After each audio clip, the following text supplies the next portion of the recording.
The way we've always seen NBA Top Shot is kind of like as the future of fandom, right? And what I mean by that is that if you're really invested as a fan, if you really are a fan of a team, you should not only collect, but also be recognized as a fan of the player, a fan of the team, a fan of the NBA, and be recognized socially and in games and in real life events and digital events.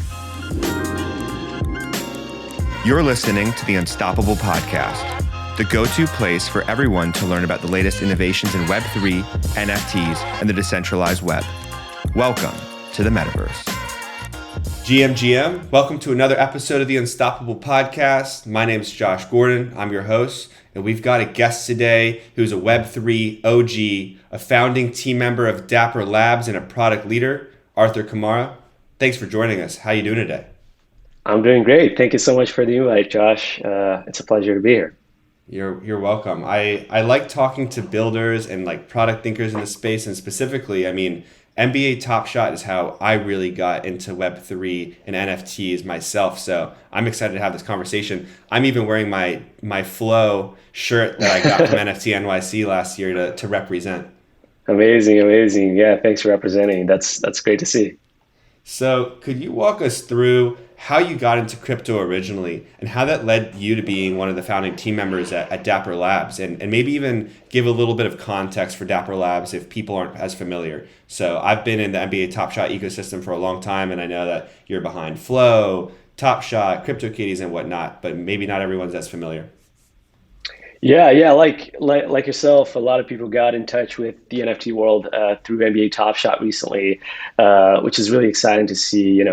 Today we have over 1 million accounts on NBA Top Shot, and a lot of people got in touch with it in 21. But my journey started way back in 2017 when we built CryptoKitties at first, and at the time we were learning about the blockchain as well. There were a lot of ICOs at the time. There were a lot of fungible tokens being launched at the time, and we wanted to do something different. We wanted to learn about the technology, and as we were investigating, we realized that the best way to learn something is to play with it, right? And we wanted to, instead of like launching a course or launching like educational material, we wanted to allow people to play with the technology. So that's when the idea came of like building the first game on the blockchain, and we decided to explore there. And somebody said, hey, why people love cats? Why don't we bring cats to the blockchain? It was Mac Flavell, one of the co-founders of Dapper Labs as well. And we decided to bring cats to the blockchain. That's how we got involved, and we built CryptoKitties. It's a very interesting story. I love chatting about this and how we launched it, because it was a bunch of like improbable events that happened in sequence, and they ended up working out. Like I said, at the time, we decided to really build the community first, kind of like how a lot of projects get started today. But we decided to invite people to the CryptoKitties community and to understand that idea even before we had a product. So somehow we convinced ourselves that in order to really launch CryptoKitties in a successful way, we needed to show it to the Ethereum community, and we needed to show it live in this event called ETH Waterloo that happened in 2017. It was the first of its kind. It was the first event here in Canada bringing a lot of Ethereum builders together. And we didn't have a product. We barely had a draft for a smart contract.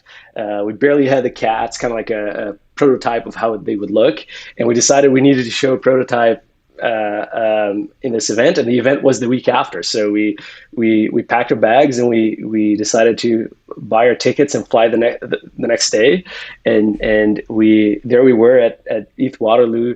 We didn't even have tickets for the event. We talked to the organizers. They allowed us in, and we basically built in 2 days. We built a prototype for CryptoKitties, and we got the entire event to breed cats on testnet.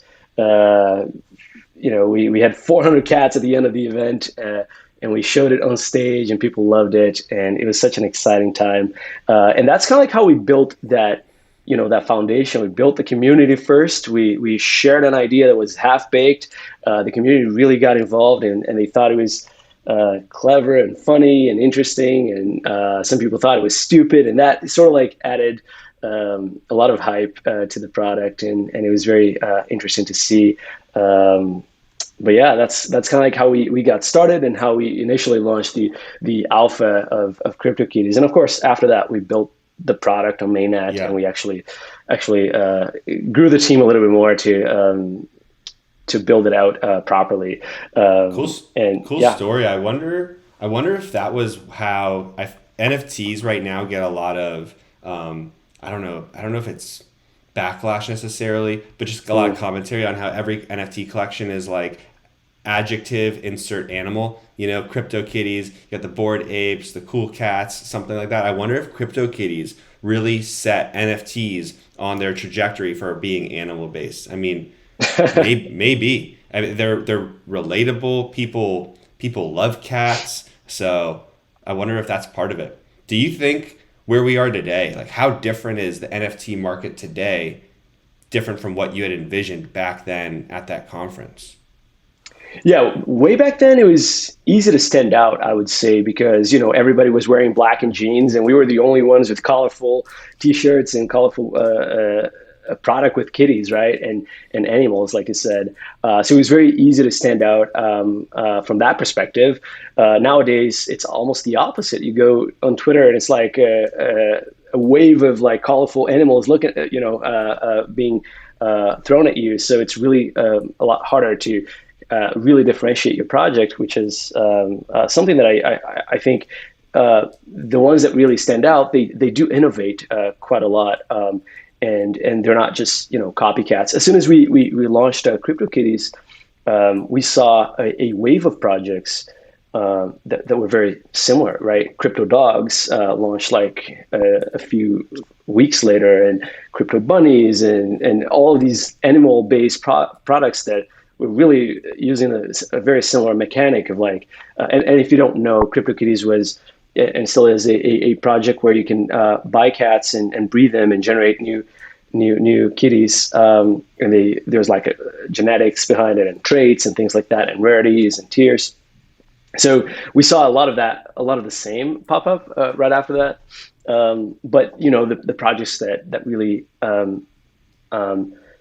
were able to stick around and grow from there were the people who really innovated. So as part of that CryptoKitties community back in the day, were people like Devin, who ended up building OpenSea, right? And he really wanted to have a good marketplace, a better marketplace with filters and features that we didn't have. So he went ahead and built it, and he sort of like branched off of the CryptoKitties community, or even people who wanted more gaming features, like the folks at Axie. They basically wanted to have gaming into CryptoKitties. We were not building exactly what they envisioned, so they went on and sort of like copied the concept and innovated in some way and built it. They built X Infinity. So I think the ones that ended up sticking around are the ones that actually innovate somehow. So yeah, interesting. I didn't know that Devin was part of that original like CryptoKitty community and maybe got some inspiration for the marketplace from just participating in NFTs like that. Cool to see how some of those OG people ended up going on and building really impactful tools, features, elements of the Web3 space that we're using today. How you mentioned like breeding, we're talking about breeding cats on the blockchain right now. Like, how weird was it to explain to your friends and family like what you do for work? I mean, that must have been, everyone must have said, Arthur, what's going on? Like, this isn't work. Like, whatever you're doing, stop doing that. Did like people say that to you? Yeah, it was very strange. Even explaining crypto was strange back in the day.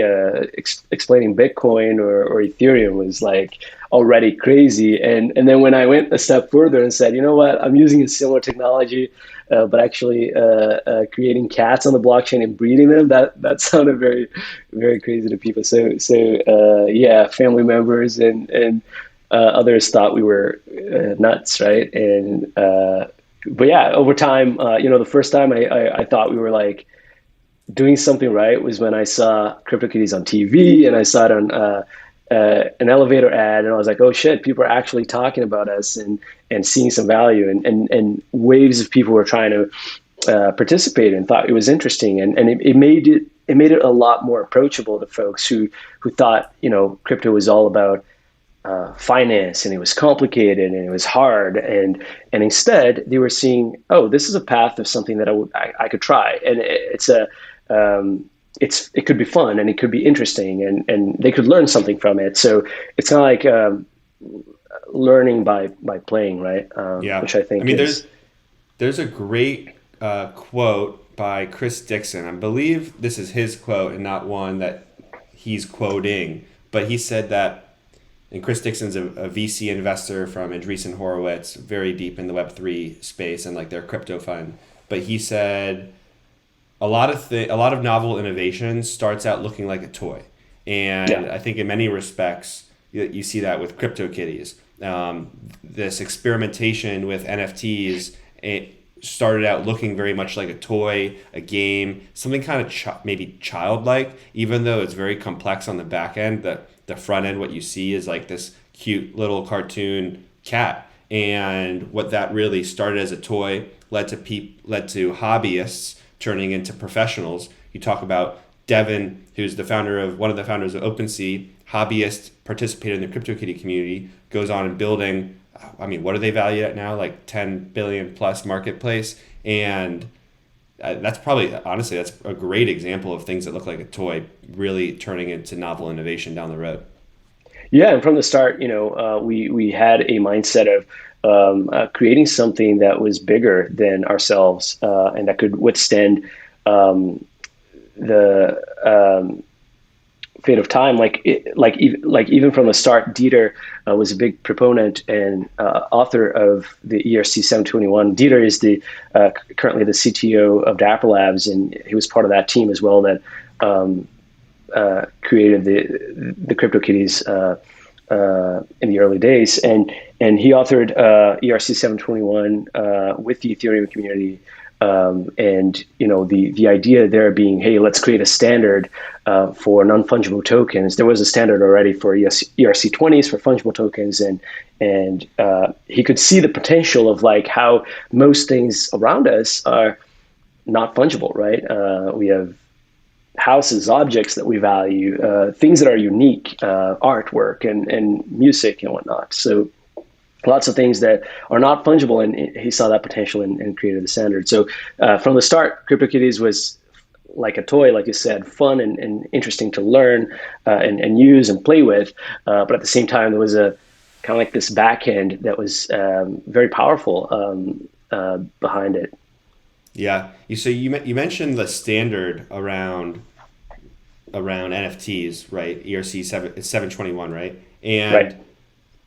And now at Dapper Labs, one of another big innovation you all work on is the Flow blockchain. So how does ERC 721? How do Flow blockchain? What is the purpose of creating Flow? And how can someone who's not as familiar kind of understand how that relates to NFTs? Are NFTs on the Flow blockchain different from 721? Are there lessons learned from you mentioned like the CTO of Dapper, helped create that? So what insights did they take from that creation and implement into the work you're doing now in Flow? Yeah, 100%. And this is a great way to also answer the question you asked me earlier, which I apologize I didn't answer, which is like give a little bit of background on Dapper Labs. And so let me connect the two dots basically. Sure. So I just got too excited about cats. I jumped on. Yeah, that's really cool. I get excited about cats all the time. So when we launched CryptoKitties, we realized, one, there was immense potential in that technology, right? People really wanted to play with it. It was massively successful at the time, and we were pretty excited about the tech too. And we realized that the future was Web3, right? The future was decentralized, and we made it our mission to put a wallet in every pocket, to make decentralization mainstream, right? And CryptoKitties was helping with that, but we also faced a bunch of challenges. One, as CryptoKitties got popular, we completely clogged the Ethereum network, right? At the peak of CryptoKitties, we were taking up 30% of the global transactions on Ethereum, which is nuts, right? And not only that, the user experience was horrible because people would breed their cats and they needed to wait 24 hours basically for pending transactions to go through. Gas was so expensive that new users would feel like, why would I get in? Like, I don't even know this product, and I need to pay $20 at the time. It was $20. Today it would be way more for gas. That was crazy. Onboarding was also an issue at the time. We were connecting with MetaMask, which was a point of friction in onboarding, and people didn't know how to install extensions and things like that. And they, on top of that, they needed to get Ether, and the only way to do that was through Coinbase. They needed to sign up, send their passport, wait probably a week or so. And at the time, they were quite backlogged with lots of users flooding to Coinbase, and if we were lucky, people would do all of that, wait 7 days, get approved, get Ether, and remember, oh yeah, I did this because I wanted to go back and buy some cats. You just described basically like the worst user flow of all time on like a new product, but somehow people made it through that. Exactly. Somehow some people made it through, but we realized that a lot of people didn't make it through. And if we really wanted to reach billions of folks, that was not acceptable, right? So basically we recognized, hey, the network issues were very, very real. The onboarding issues were very real. But at the same time, we had a sort of like proof that going in this entertainment route and getting people to play with the technology was very powerful. So we kind of like built the entire company around these three things. How can we improve the network, and how can we improve onboarding? How can we bring massively impactful experiences that are fun and interesting to the blockchain? So the first one, the network issue, was the reason why we built Flow. We wanted to have a blockchain that was really consumer first and consumer oriented. We realized that changes on Ethereum were, if they happened, they would take years and years and years, and we needed to move faster than that. So we also didn't agree with some of the takes, and obviously the sustainability issues were big, and so we ended up deciding that, hey, we need to create a technology from the ground up to support what we believe as a good future, which is a future where it is decentralized, it is consumer friendly, the user experience is amazing, and there is smooth onboarding, as easy as swiping your credit card and getting an NFT. That should be way easier than installing an extension, going through a process that takes days, and getting approval to getting started even, right? So I think that's the whole point, and the whole reason why we ended up in this journey of Dapper Labs and then Flow and the other products. Yeah. So how should people be thinking about those two worlds? Like how should we be thinking about a multi-chain world? Because sometimes I see that there's a lot of conversation around like Ethereum is the blockchain, and then we're seeing more and more and more chains. Like you just talked about all these problems that you're able to address and overcome. But is an NFT on a different blockchain any different than an NFT on Ethereum? Like how do you think through that? Yeah, I definitely think that the future is multi-chain, that there will be several blockchains that each have a special role and to play, and they interact with each other. I can't remember exactly who said this. I think it was Andrew Chen, marketer and product lead. He said at the moment that the thing that clicked for him when talking about the blockchain was when he realized that the same way that APIs, they really helped take services businesses, SaaS businesses, to the next level by creating ways for programs and machines to communicate and exchange information. Blockchains were going to be a way for machines and programs to exchange value, and I thought that was very clever. And I think that's what I think when I think of a world of multi-chains. I think there will be exchange of value between protocols, and people will be able to use the best tool for the best job in various scenarios, depending on what experiences they want to go through, which multiverse they want to be part of. Totally. But yeah. No, yeah, good insight there, and it's just interesting hearing people. Sometimes I've seen people not be supporters of Flow because it's not it's not an Ethereum, and they're saying like Ethereum is king, and I tend to think that we're also going to be living in a multi-chain world. It's just going to be inevitable, and eventually you may not even know which chain you're operating on. Sometimes like a really good user experience, you're not going to feel like this blockchain friction, right? You're just going to understand that there's this underlying tech behind it. But and it's so early, right? I mean, like if you think about it, like go ask your family members if they've ever heard of Ethereum, right? And the majority of people will not have heard of Ethereum or Flow or Bitcoin, maybe Bitcoin, right, from the news. But the average North American or even global audience will not have heard of these technologies just yet. So it's very early, even though for us that are immersed in this world and that read about it all the time, it feels like there's already a very strong de facto protocol, but that's not true. Truth is, the number of wallets that exist are so tiny compared to the potential or the amount of humans, I guess. Yeah. So yeah, I think we're extremely early. It just feels like we've been in this journey for a while. But you know what? Sometimes I think back on that, the old community that I talked about in the beginning, and I felt that way too. So, when we were introducing CryptoKitties, it felt like, oh shit, there's a lot of people already here. They know so much. I know very little. And it was 2017. And the fact is that it was early, right? And I think the same way today, it's still very, very early compared to what it will be in 5 years and 10 years.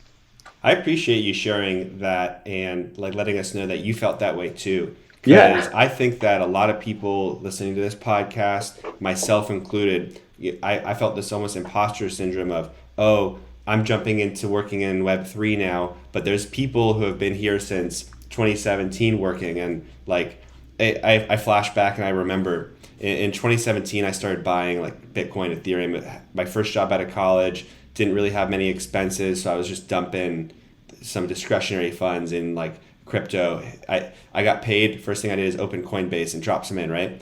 And Nice. after that, I started taking this Coursera class on like blockchain and was really trying to decide like, am I going deep into it? And for various reasons, the education around blockchain started, I'd say, I started taking my foot off the pedal as just like things in life happened. I moved, job requirements picked up, and then circle back to 2020, and I'm like, dang, 3 people have been in here for 3 years. I'm so behind, and it's like I don't even know if I can ever overcome that lack of experience or find my place in it now. I wish I jumped in then when I had opportunity, but the truth is, we still have opportunity. And you bring up so many great points around the amount of people who have wallets today are so small. So if you're out there and you're wanting to jump into working in crypto and Web3, the time is always today. There's like a good quote: the best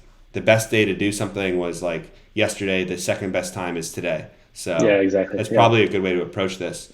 Now I have another flow question, and then I'd love to get into some NBA Top Shot stuff with you. But for flow, do you see there are some criticisms around it being centralized of a blockchain because it started by Dapper Labs versus this more decentralized like protocol where there's no like one company behind it. Is that a criticism that you see? And I'd just be curious in what your reaction to that is. Yeah. Yeah. My reaction to this is that it's not centralized. Flow is not centralized anymore. There are more nodes out there than nodes that we're running. So there's no way for us to control the network anymore. And one thing that was kind of like part of our ethos as we were building both CryptoKitties and it's part of like the lessons learned, I guess, is that we've really taken the approach of progressive decentralization in pretty much everything that we've done. And what that means is that instead of being 100% decentralized from day one, it's more about getting a path of decentralization and committing to that roadmap. And the reason why this is so important is because in the beginning, when you're like building a product, you need to iterate very fast. You need to like change things and tweak things. And as an example, when we launched not many people know about this, but when we launched CryptoKitties the very first time, we had a bug right in the contract, and we had to. We couldn't fix it. And it was so simple. It was such a simple bug. And we had to quickly remove that contract from our website and reimburse folks and deploy a new contract. And it was like so hard and cumbersome. It took us another week. It was not something easy to do. And that could have been avoided, right? And we think as builders, we know the power of iteration. In software, there's nothing more powerful than building something, iterating, improving, right? And so we really believe in this concept of progressively decentralized, and that's how we built Flow. That's why we've been so fast. That in a couple of years, we got Flow, we got Dapper, we got NBA Top Shot, and an amazing user experience, and Flow now decentralized. So we really believe that the path is progressively decentralizing, and we got there with Flow. And that's also true for users almost, right? The user journey that I explained, the way that it was so complicated. I think a much better way is like, hey, get started. It's easy. Maybe it's not fully decentralized from the get-go, but the user has the opportunity of getting their first NFT. And then they get their second NFT. And then they learn a little bit more about chains. They learn about wallets. They say, oh, now I would like to take my wallet from a custodial wallet to a non-custodial wallet. And they sort of like decentralize themselves, and they learn about the technology the same way that, some people start with Coinbase, which is a custodial wallet. And then they decide to move and own their, take ownership of their private keys and use their decentralized their non-custodial wallets like Ledger or MetaMask or whatever. So we think that should be the case for both users and developers. So when we built Flow, we not only built it that way, but we also made sure that developers had a great experience at iterating on their contracts and upgrading if needed, and those things are built into the protocol so that it's not compromise in decentralization, but it is also giving an opportunity for developers to build good products, right? Yeah. No, great. I really like that perspective, and it's something that I think I've been thinking about things similarly. I had a podcast episode with our Unstoppable domain CEO, Matthew Gould, a few weeks back, and we were talking about the decentralization spectrum and how on there, Unstoppable is a company, right? We're not a DAO, we're a company, but that allows us to iterate really fast on product and ship a lot faster and push those updates. And we're creating a decentralized product. We're creating an NFT, and I'm hearing a lot of similarities in how you're describing Dapper Labs and Flow, and keep retaining that ability to ship product and updates really fast while still building these decentralized products. And I like what you said about basically a company is here to give decentralized tools and products to people so that they can then decentralize themselves over time, in steps. You don't necessarily go to the self-custody wallet first. first you have your wallet on your exchange, then you get your self-custody wallet after. That's kind of like the user journey. It sounds like you think through with many of the experiences and products you're building. Yeah, exactly. Yeah, that's a good point. And I think, when we built Flow, we really wanted to take that approach of, like I said, iteration and developer experience. As an example, when we were talking about ERC 721 earlier, the amount of time it took for that ERC 721 to be merged, like even that proposal was, so long, and that's okay. That's interesting from a philosophical and community perspective, but it did take a very, very long time. Even Ethereum too has been taking a very, very long time, and we knew that we wanted to move faster than that. We wanted to create impact faster than that. We wanted to bring NBA Top Shot to market with better user experience and tools. So yeah, totally.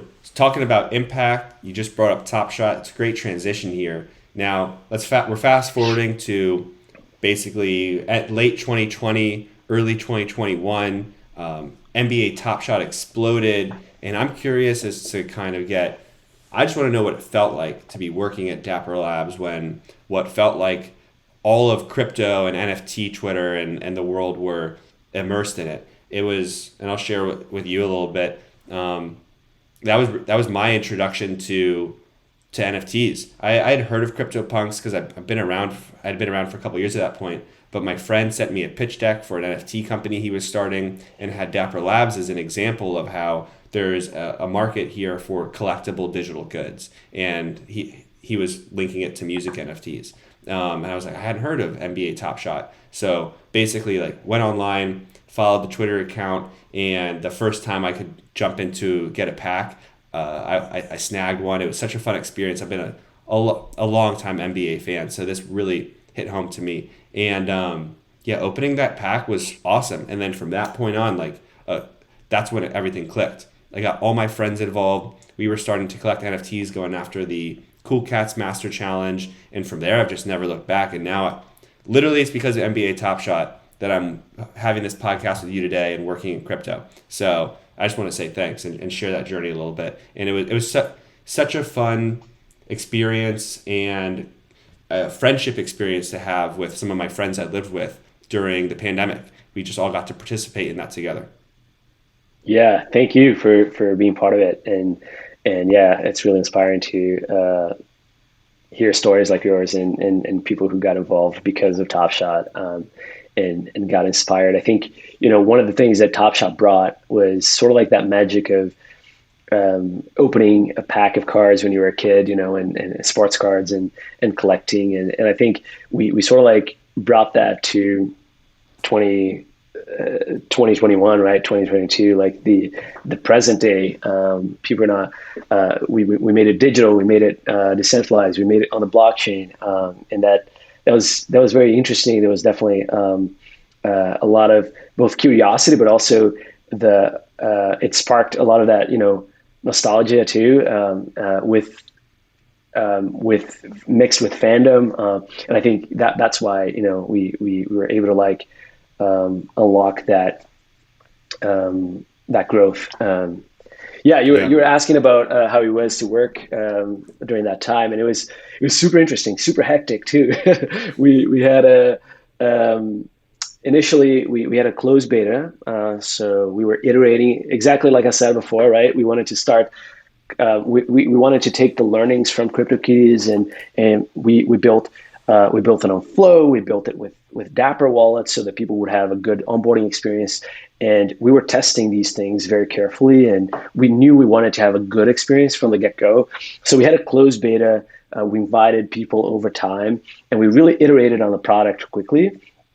And then when we opened up the product in October of 2020, and then early 21, that's when we saw like the big wave of people coming in, and we basically had to work 20 hours a day, and we had such a small team for the amount of volume we were getting, and it was very hectic and crazy, but very exciting at the same time. We were solving bugs, and changing the product. We couldn't handle the volume at first, and then we had to find quick solutions. So it was very exciting, very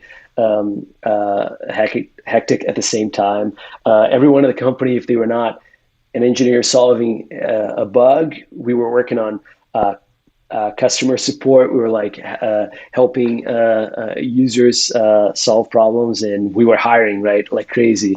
And so far, we were able to like 5x the team, and that was very much needed and appreciated, and we were able to like control the volume and demand. I'd be But interested it was to really know. exciting. Yeah. Yeah, I'd be interested to know what did you think that the use case of, and tell me if you think about it differently, but I think about NBA Top Shot as a collectibles use case, and for NFTs. And we've gone through many waves of NFT trends or just use cases that people really resonate with. But it started with collectibles, and then after that, punks exploded as we started to get into some of that OG crypto gen art, and followed by art blocks, and then the PFP wave. But do you think collectibles was really just a use case that people could wrap their mind around in NFT? Is that what led to its success? Because there's another term I learned from Christix, and it was just skeuomorphic, how when the internet was first created, we went from magazines to digital magazines. And I think that NBA Top Shot definitely has a lot more to it, but you go from trading cards, baseball cards, basketball cards, Pokemon cards, and then you just make them digital. Was that just the simplicity behind that part of the success, or was it the basketball aspect to it? Is there something you can really pinpoint? Yeah, I think the skeuomorphic term is interesting, but at the same time, when you introduce blockchain, it's kind of like introducing a new medium, and then new things that were not possible before become possible, right? And so it was not exactly like just trading cards, but on the blockchain, because now we could have video, which is not possible with pure physical trading cards. And now we had a 24/7 marketplace where people could trade, and you had a live community. You could talk to them, right? Live on Discord. So I think it's kind of like unlocking that something that couldn't exist before, and now now we can, right? And not only that, I think the collection aspect is very interesting, and that's definitely a use case.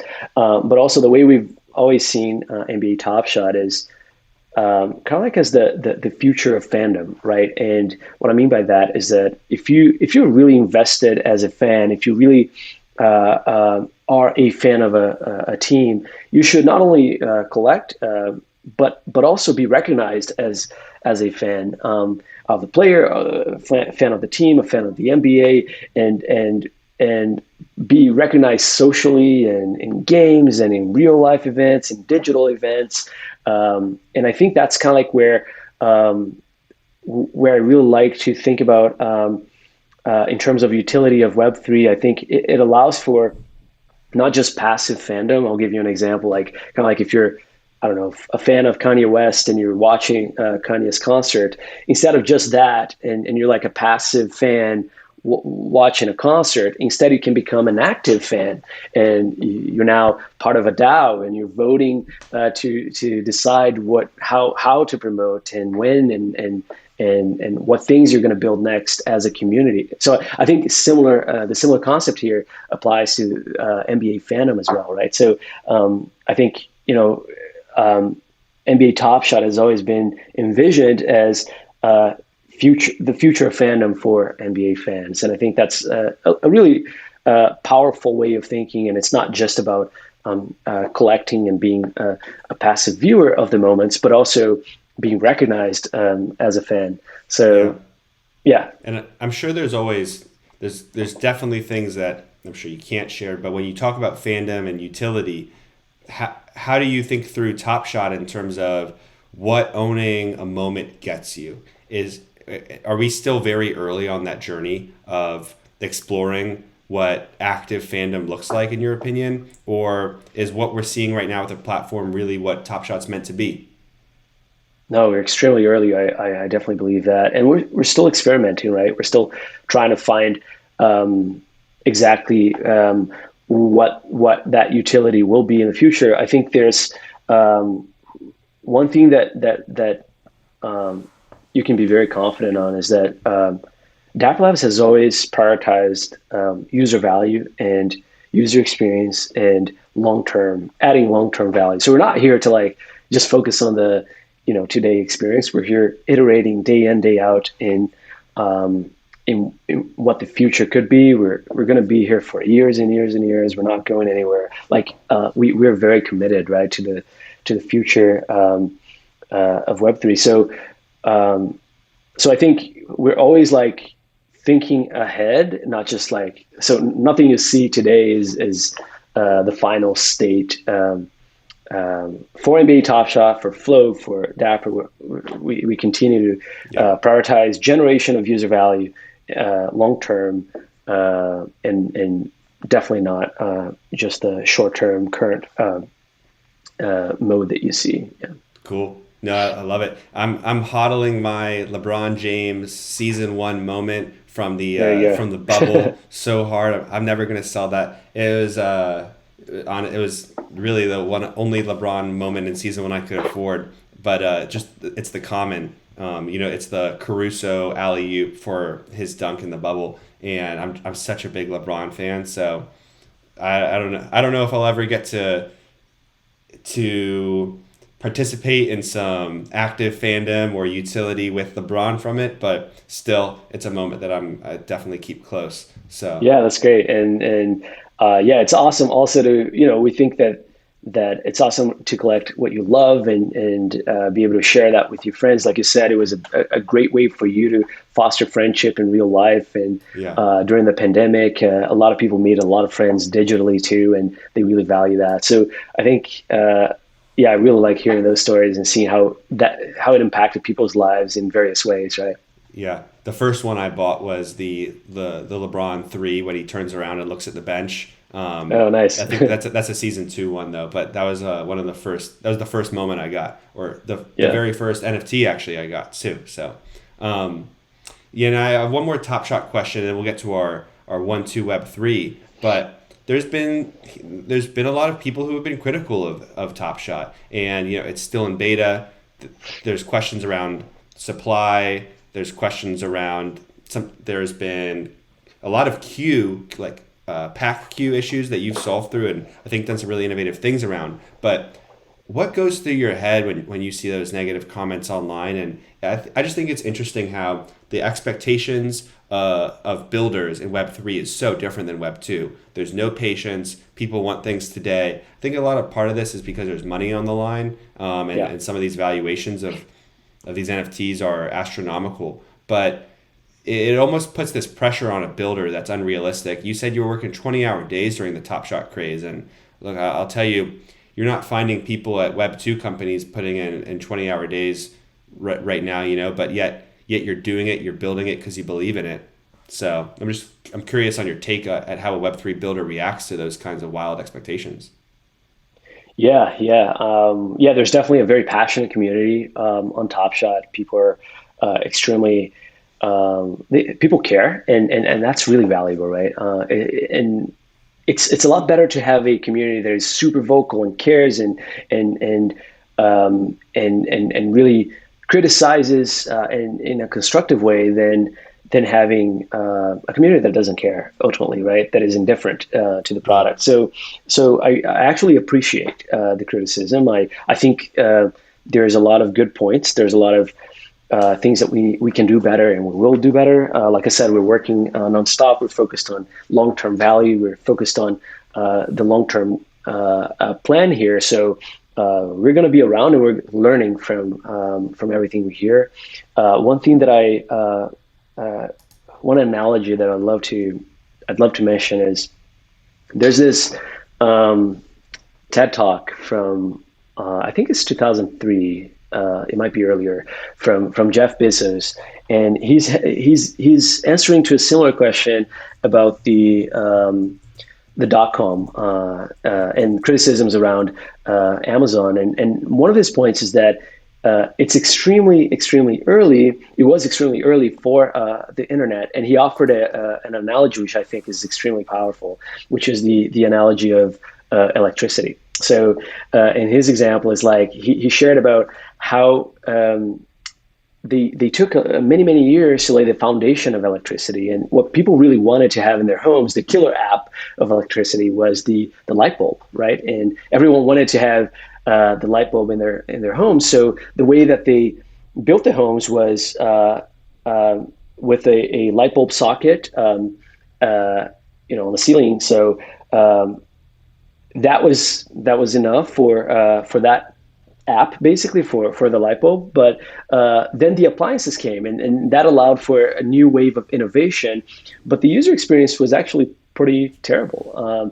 When the washing machine was introduced, first it was super bulky. It was a large device. It weighted so much. You needed to leave it outside, so people had it on their front porch or backyards, and it would spill water sometimes. So they had it outside, and there was this long cord that you needed to run through, the backyard and your house, and then you needed to unscrew your light bulb and screw the cord. There was no button to turn it on or off, so it was actually a pretty bad user experience. You had to go up a chair or something, unscrew the light bulb, screw that in, put your clothes in, and it was loud, it was heavy, it was dangerous, because if your clothes got caught into the machine, you couldn't run to your home and unplug it. There was no on and off button. So it was like bad user experience. It was dangerous. There was lots of potential failures.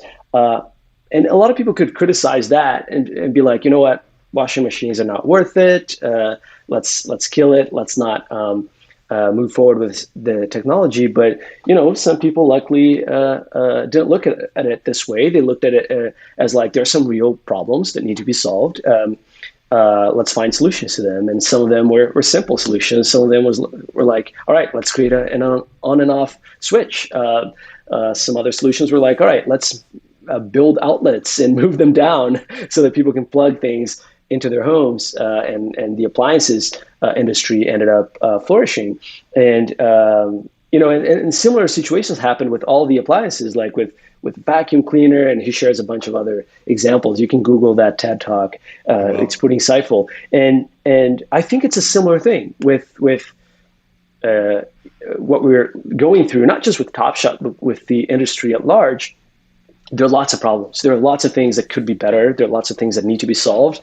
But if we're here for the long term, if you believe in the technology and you think that that's in the long term, it's going to stick around and change how we do a lot of things, then those are problems to be solved, right? The same way that we looked at the CryptoKitties problems that I mentioned earlier, and we're like, you know what, onboarding and network issues and those are problems to be solved, and we're going to solve them one by one. And it's definitely hard. It's not easy. I'm not saying it's easy to solve all of these issues, but we tend to look at these things as things that we can learn from and improve and solve. And ultimately, our mission is still here. We're still going to persist and try our best to create good solutions.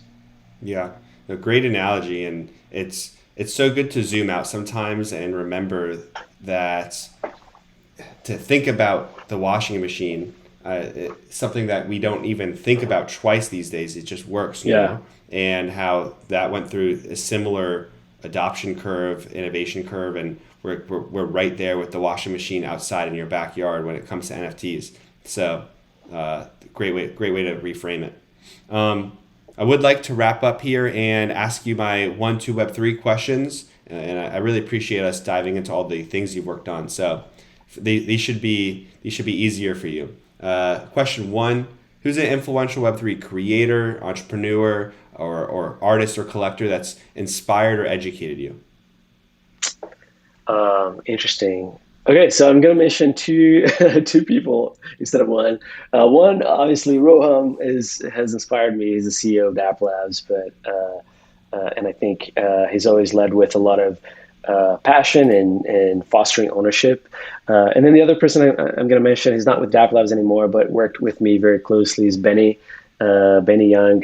He now created his own company and project, Stapleverse. So he's been very influential and educated me, and we worked very closely with every single project. So he's been a big influence in everything I do. Awesome. Yeah, I'll have to check out Stapleverse. I'm not familiar, but definitely familiar with Rowan. And what's your favorite NFT? I see a couple behind you. I don't know if those are them, or I assume one of them is an NFT, the framed photo. Maybe it's not, but I do see the. It is. It is what an is NFT. that? The infinite Yes. object frame you got too. Yeah, this infinite object is an NBA Top Shot right behind me, and then there's a CryptoKitty physical version here behind me as well. And yes, this is an NFT as well. But the one I'm going to mention is my profile picture. Flunks is currently one of my favorite NFTs. They're a project built on Flow from a group of folks here from Vancouver, I believe. I don't know them personally, but they're creating the high school vibe in the Web3 world, and I love their Discord. I think it's so fun. They have groups, within their NFTs, and they have traits, and I love it. So that's definitely one. I have more if you want a list of a few NFTs I love. I recently came across Nouns. I know it's been around for a while, but I didn't know about it, and I thought it was very clever how they rethought the way of incentivizing founders. I thought it was very innovative. And the way that they drop one NFT, or they create one NFT per day, dropped in an auction system.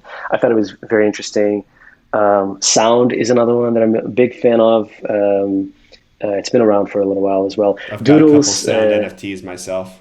Yeah, Doodles is one from former Dapper Labs employees, Evan and Jordan, and absolutely love what they're doing.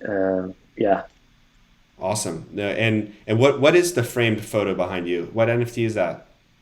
So this is a one-on-one. I bought it on Foundation. It's from an artist called Morpho. If you want to search him on Twitter, it's actually a video. So it's a person walking. The thing is, I couldn't find a squared display, and this doesn't look good with a rectangular one. So it needs to be one by one.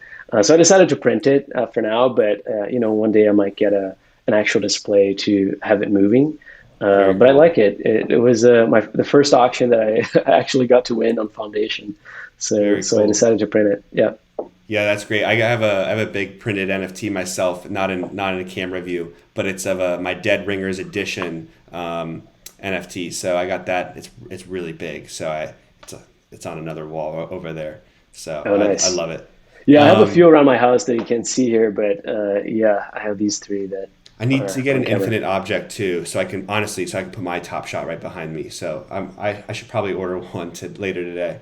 Yeah, you should. It's they're really fun and they're super sleek. The experience of opening the package is amazing, and I get to watch one of my favorite moments all the time. So it's really cool. Heck yeah! And my third question is: in 5 years, what's the craziest thing you think we'll be doing in the metaverse that we're not even thinking about yet? Oh man, I think this one is a very hard question to answer, and the reason is, like I said earlier, it's really hard to predict things when you introduce a new medium. It's like the example I gave about electricity. Like, who could have predicted that somebody would create the television, and from the television somebody would be able to create an entire ad business, right? And revolutionize the world basically with I don't know, TV shows and entertainment from a device that was literally made possible because of that infrastructure with electricity. So I find it really hard to predict, but I do know that what this sort of like creates is a new playing field, that new things that were not possible before become possible, right? There's a famous saying from Nietzsche, which is he was talking about the typewriter the first time that and I tweeted about this a few years ago. He was talking about the typewriter, and he was saying that the typewriter not only changed how he wrote, but it also changed the things he wrote about and what he thought. So it was kind of like the typewriter made it possible for him to think differently and created new things that were not possible before the typewriter existed. And the same thing could be said about a bunch of other mediums, like, I don't know, Twitter is now a hot topic, but lots of jokes were not possible before Twitter existed. So it changed, it shaped culture, right? Lots of dialogues, lots of connections, lots of businesses even were not possible before Twitter existed. So it introduced a new medium. And I think, similarly, I think the blockchain and Web3 is introducing new paradigms and lots of things that are not possible. The metaverse is the easiest answer here, and I think we're all going to be in some shape or form interacting really heavily with the metaverse. But yeah, it's really, really hard to predict. One other thing before I stop rambling, when you look at kids today, it's very noticeable how even YouTube changed what toys they like and what toys parents buy, right? And it's night and day. Like I look at and what they do in their free time, in their spare time, right? How digital became such a huge part of their entertainments. And if you fast forward, like, what are they going to like in 5 years, right? What are they going to like in 10 years? I think it's very easy to see digital ownership being extremely, extremely important and way more relevant than it is today. Totally. No, great answer there. And I'm definitely going to be doing some Googling to see if I can pull up that typewriter quote or the broader story around it, because I think that's a very interesting way to put how it didn't just change what he wrote, but how he wrote and what he thought about. So awesome. Well, Arthur, this has been a fantastic conversation. I appreciate the experiences you shared with us and the way you think about product building and the user experience in the NFT world. So interesting for me. So I wish you all success at Dapper Labs, and we'll be making sure I'm following all the updates on the Flow blockchain and the products that I'm using too. So with that, I'd just like to give you a moment here. Where can people find you online? How can people interact with you and follow what you're doing? Yeah, definitely. Thank you so much, Josh. It's been a pleasure to be here. People can find me on Twitter. That's the place you can find me the easiest. My handle is Arth. It's hard to pronounce. It's ARTHCMR, so it's just short for Arthur Camara. And you can find me there. It's a Funks PFP right now with Hardy Eyes. So that's me. And if you're building, one thing that I didn't mention is that I'm really interested in getting a bit. I've been so involved with Top Shot over the past 2 years, super heads down, but I'm really looking forward to helping out more creators and folks who want to get involved. So if you're thinking about building, thinking about creating in the space, and you want to talk to somebody and share your ideas and thoughts, I would definitely be happy to help and hear you out, and maybe this will inspire me as well to figure out how to help people at scale. I'm really excited to hear stories from people who are going through their early journeys of building on Web3. So yeah. Awesome.